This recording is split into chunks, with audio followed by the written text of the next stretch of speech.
E aí pessoal, tudo bem? Sejam bem-vindos a mais um vídeo. Mais uma vez eu vou comentar sobre uma placa de vídeo recém-lançada, ou praticamente recém-lançada, né? Foi há mais ou menos um mês atrás. Essa aqui é a GTX 1660 Super, modelo Galaxy One Click OC. Já tem um review completo dessa placa no canal, onde eu fiz inclusive uma análise minuciosa do PCB, a construção dela, temperatura, enfim. Vou deixar esse vídeo aparecendo aqui no canto, recomendo que assistam. Já mostrei aqui no canal também a performance dela em jogos, e um comparativo lado a lado com várias placas, entre elas a concorrente, a RX 590, a 1660 normal e a 1660 Ti. É muito interessante, também recomendo que assistam. E até então a gente não tinha o preço dessa placa no Brasil. Eu tinha acabado de receber em lançamento, a gente só tinha o preço lá fora, praticamente o mesmo da 1660. A expectativa é que essa placa chegasse no mesmo preço da 1660, entregando aí mais ou menos 10% de performance a mais. O que é uma coisa boa, afinal é um upgrade praticamente no mesmo preço. Mas agora nós já temos o preço dela no Brasil, pré-venda. Certamente vai ter pessoas de olho nesse tipo de placa e é por isso que eu estou fazendo esse vídeo. Vamos lá entender um pouquinho mais sobre o custo-benefício e responder a questão: vale a pena comprar hoje a 1660 Super? Vem comigo até o final. Este vídeo é um oferecimento de Gandias Ares P1, um teclado de membrana retroiluminado com um ótimo preço.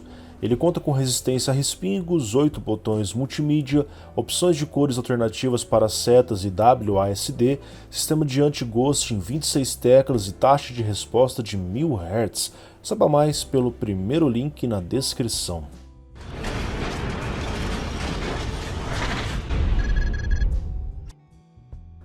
Então vamos lá pessoal, para quem ainda não assistiu aos outros vídeos, eu vou fazer um breve resumo, mas recomendo que assistam aos vídeos que eu já fiz a respeito dessa placa. A Nvidia tem tomado uma postura de substituir algumas das suas placas que usam chips GDDR5 por GDDR6.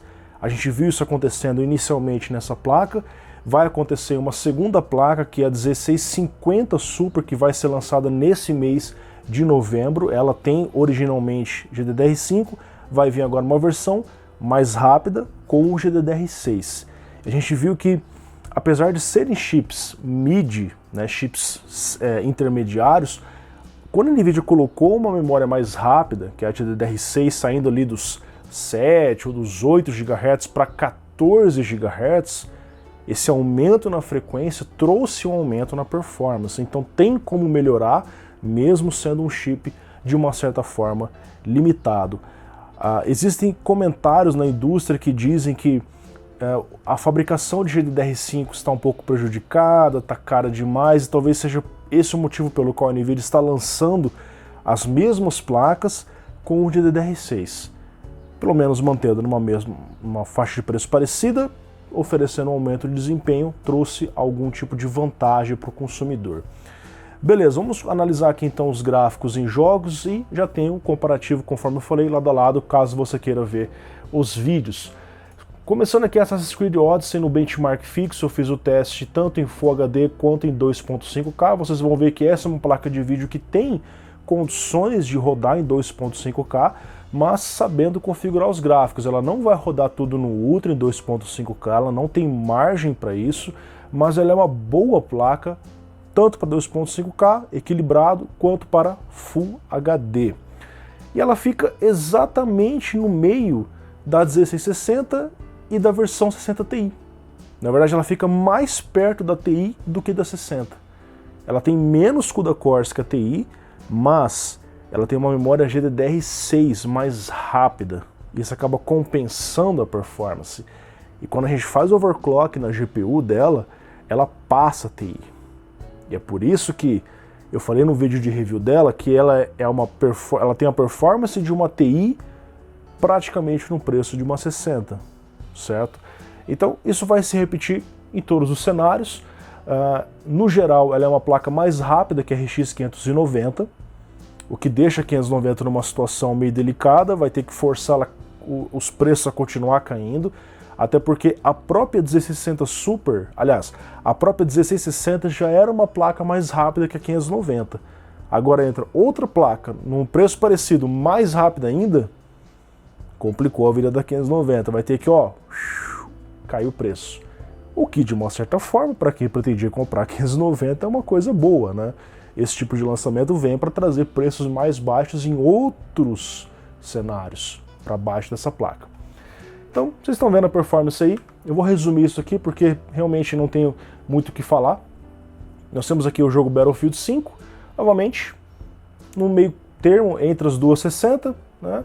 E a gente vê que em 1040p ela fica muito próxima da versão TI. Custa menos, quase a mesma coisa.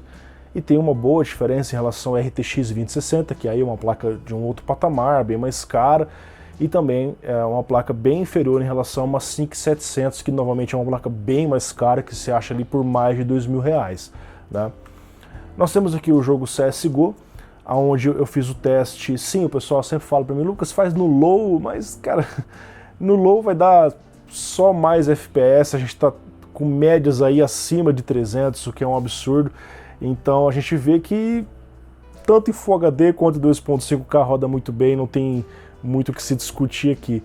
Dota 2, independente da configuração gráfica, a gente acaba esbarrando no limites da engine, então o jogo fica muito parecido tanto em Full HD quanto 2.5K. Mesmo usando um 8700K 4.7 GHz, a gente não conseguiu extrair mais essas placas. Ainda assim, todas elas rodaram muito bem, né, e ficaram com empate técnico ali nas médias. Trazendo agora para um jogo que as placas da Nvidia normalmente se dão melhor, né? Não só no Far Cry, mas jogos da Ubisoft no geral. A gente vê que a versão Super ficou muito encostada na TI, na mínima, em 2.5K, na média 4 frames a menos. Em Full HD, 4 frames a menos novamente, na média em relação à versão TI, e apenas 6 frames a menos que a 5700, inclusive com a mínima melhor que a 5700. Porque, como eu expliquei, esse tipo de jogo, as placas da Nvidia se dão melhor mesmo, tá? Novamente, o mesmo acontece em GTA V, isso já é histórico, as placas da Nvidia rodam melhor, assim como tem jogos que as placas da AMD se dão melhor, como Battlefield 5, Resident Evil 2, entre outros jogos. Nós vemos aí então a Super ficando apenas 2 frames a menos que uma TI. A gente pode chamar de um empate técnico, né?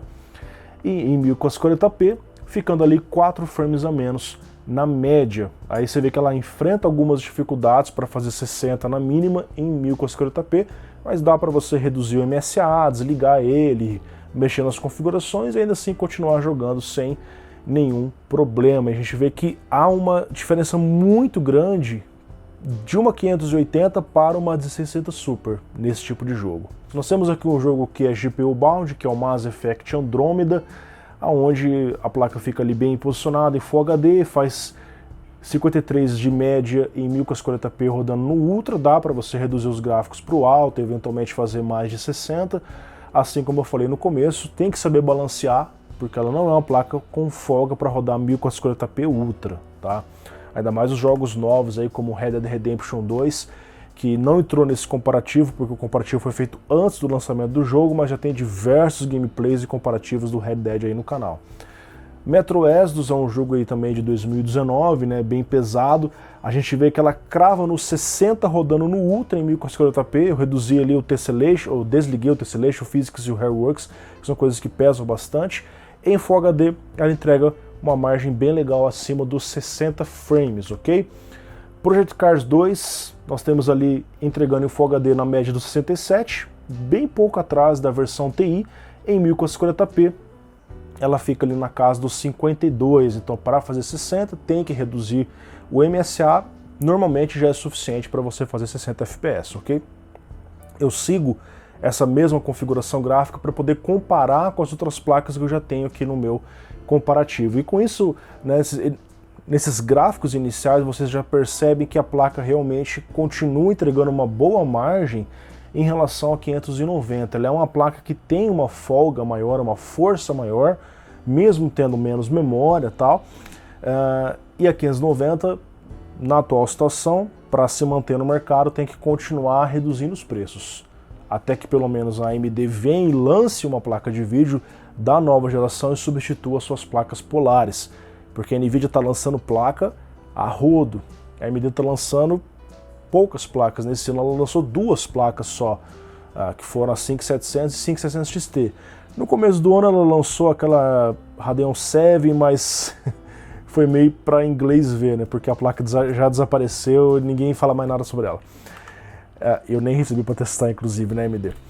Nós temos aqui o jogo Rainbow Six Siege no benchmark, onde todas as placas entregam um FPS bem satisfatório, a Super está ali da mesma forma entre as duas placas GTX 1660 e 60 Ti. Resident Evil 2 é um jogo que normalmente as placas da AMD se dão melhor, tanto é que você pode ver que a 590 fica até acima da 1660, né? Mas ainda assim um pouquinho abaixo da versão 60 Super. Então mesmo nos jogos que a AMD está se dando melhor, como essa placa ofereceu um aumento de desempenho em relação a 60 comum, ela está saindo bem, está saindo muito bem, né? E aonde a AMD pode brigar hoje é no preço. Shadow of the Tomb Raider é um jogo que as placas da AMD também se dão melhor, embora as NVIDIA não se saiam ruins, né, nesse tipo de jogo. A gente vê que a 60 fica acima da 590 e a 60 Super entrega uma margem melhor ali no 1440p, enquanto a versão 60 comum está entregando 47 rodando no máximo, a Super está entregando 54. Então basta um overclock, alguma configuraçãozinha reduzida para você fazer 60 em 1440p, beleza? The Division 2 em 1440p fica complicado no Ultra, é um jogo bem mais pesado, né? Então não dá pra gente fazer, a não ser que você reduza os gráficos. Em Full HD ela fez ali a média de 64, mínima de 54, ficou um resultado bem ok, certo? O Watch Dogs 2 acontece essas bizarrices com as placas da AMD, as novas, né, 5700, por algum motivo ela não está se dando bem, ela faz uma mínima bem baixa, inclusive a própria Super entrega uma mínima melhor que uma 5700, né, mas isso deve ser corrigido em breve, acredito eu. No Ultra fica pesado para essa placa, mas ainda assim o Full HD entregou 57. Se você quiser fazer 60, baixa um pouquinho o gráfico que você vai conseguir fazer tranquilamente, ok? E por fim aqui no jogo Witcher 3, que é de 2015, mas ainda assim é um jogo bem requisitado, nós vemos ali ela fazendo 80 frames na média e 70 na mínima, um resultado bem consistente, né? E em 1440p se repetindo ali 56 na média, quase no 60. Você desliga ali o Hairworks, ela já faz 60, beleza? Bom pessoal, então agora eu vou mostrar para vocês os resultados de overclock, que é aquilo que eu tinha comentado. Quando você pega essa placa e faz overclock, vai aumentar o desempenho. Obviamente, todas as placas aqui são overclockáveis, você pode pegar muito bem uma 60 Ti, fazer overclock, ela vai subir o desempenho dela, vai encostar lá na 2060, mas o objetivo é falar apenas dessa placa hoje.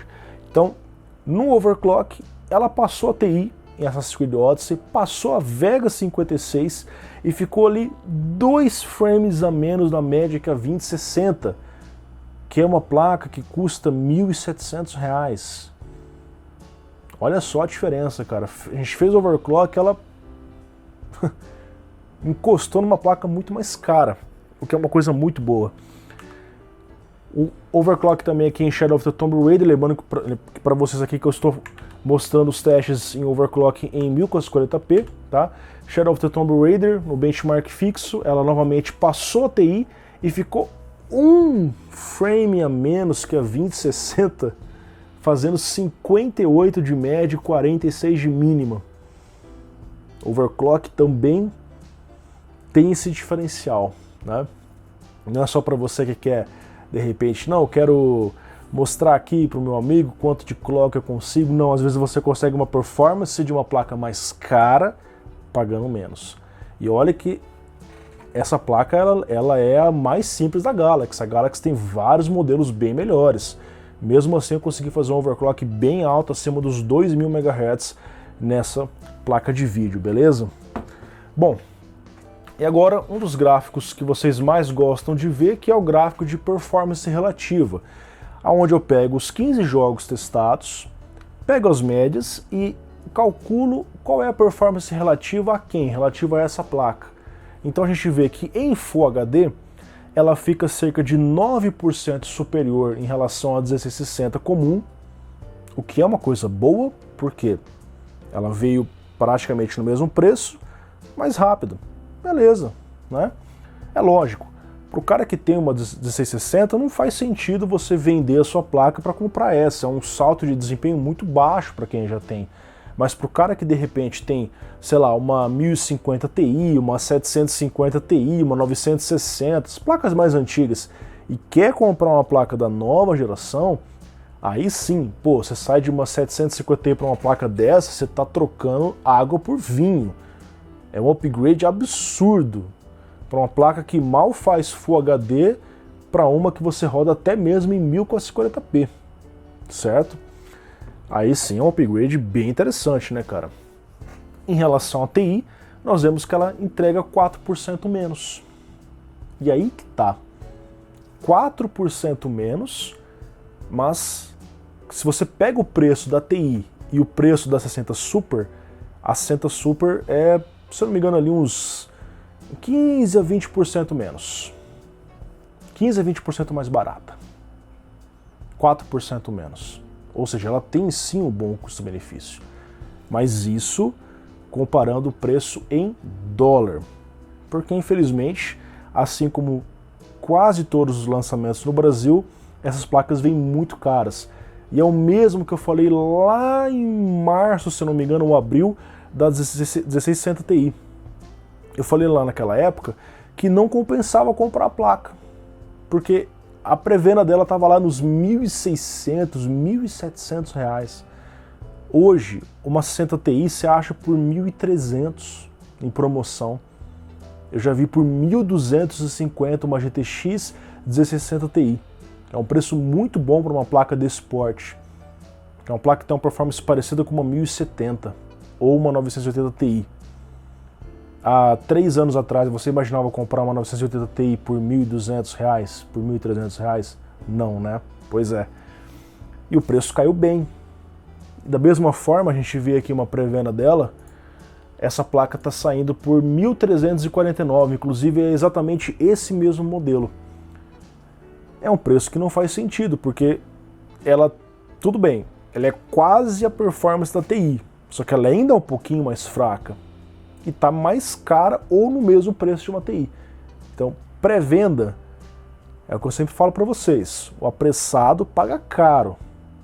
Então, se você pretende comprar essa placa de vídeo, espera os preços se normalizar. A tendência é que essa placa fique parecido com o preço da 1660. E a 1660 tende a cair um pouquinho. Porque se ela ficar no mesmo preço dessa placa, alguma vai ser canibalizada. No caso, vai ser a 60 comum. Então, para a NVIDIA conseguir manter essas 3 placas 60 no mercado, vai ter que criar uma escada de performance e preço. 1660, 1660 Super e 60 Ti. Ou funciona assim, ou uma delas vai ter que ir embora, que vai ser a 60 Super, a 60 normal, perdão. Ficando apenas 2 placas, 60 Super e 60 Ti. Certo? Então, eu imagino sim que o preço deva ser normalizado, pré-venda sempre é mais caro, e a minha expectativa é essa. É claro que muita coisa pode acontecer, o dólar pode continuar subindo e o dólar já está muito alto, inclusive, então é complicado fazer previsões estando num país como o Brasil, mas pelos anos de experiência que eu tenho com hardware, o preço sempre melhora. Sempre, passa o tempo que for, vai melhorar. Então, pré-venda não é hora de comprar placa. E por fim, o último gráfico, pessoal, que é a performance em 1440p. A gente viu que teve um pequeno aumento ali em relação a 60 normal, né? Ao invés dos 9% do Full HD, a gente passou aqui para 12%. Talvez essa questão da GDDR6, uma maior vazão, largura de banda em relação à GPU e memória, fez diferença em 1440p. E ela teve ali 5% a menos que a versão TI. Então, pessoal, para encerrar o vídeo, quando essa placa de vídeo vai valer a pena? Então, se você assistir o vídeo daqui a um ano, você vai saber identificar isso. Essa placa foi lançada no mesmo preço de uma GTX 1660, certo? Certo. Então, lá fora, 219, 225 dólares. No mercado brasileiro, quando ela estiver no mesmo preço de uma 1660, ela vai ter um bom custo-benefício. Então se ela entrar no mercado por 1.100, 1.200, como eu já vi promoções de 1660, até mesmo por menos de 1.100, essa placa, nesse preço, é interessante. Estando ela muito próxima de um preço de uma TI, ou até mesmo mais cara que o preço de uma TI, como eu estou vendo nas pré-vendas, não faz sentido, porque ela é uma placa mais lenta que uma TI. Por mais que tenha GDDR6, ela tem menos CUDA-cores, a GPU é mais simples, certo? Então, estando em preço entre a 60 e a 60 Ti, é uma alternativa. Beleza, pessoal? Então, é isso. Espero que esse vídeo tenha sido útil. Muito em breve eu vou trazer mais análises de placas de vídeo. Recomendo novamente que assistam os outros vídeos que eu já fiz aqui no canal a respeito dessa placa. Tem um review, o comparativo lado a lado e gameplays em vários jogos recentes com a 1660 Super. Um grande abraço e até mais.